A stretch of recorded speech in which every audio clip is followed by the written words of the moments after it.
ശബരിമല സ്വർണ്ണക്കവർച്ച കേസിൽ നിർണായക വഴിത്തിരിവ്.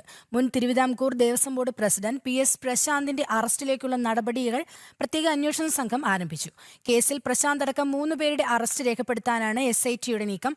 ഇതിനിടെ അന്വേഷണ പുരോഗതി സംബന്ധിച്ച റിപ്പോർട്ട് ഇന്ന് കോടതിയിൽ സമർപ്പിക്കും.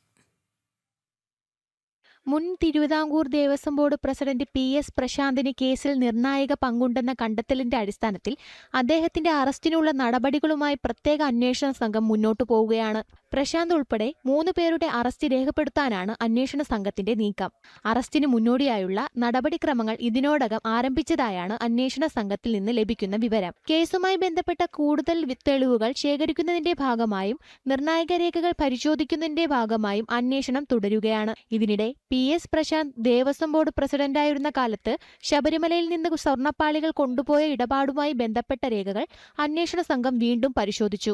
SP ശശിധരന്റെ നേതൃത്വത്തിലുള്ള SIT സംഘം ദേവസ്വം ബോർഡ് ആസ്ഥാനത്തെത്തി രേഖകൾ വിശദമായി പരിശോധിച്ചു. ഈ മാസം 23-നകം കേസിൽ അന്തിമ റിപ്പോർട്ട് സമർപ്പിക്കണമെന്ന ഹൈക്കോടതി നിർദ്ദേശത്തിന്റെ പശ്ചാത്തലത്തിലാണ് അന്വേഷണം വേഗത്തിലാക്കിയത്.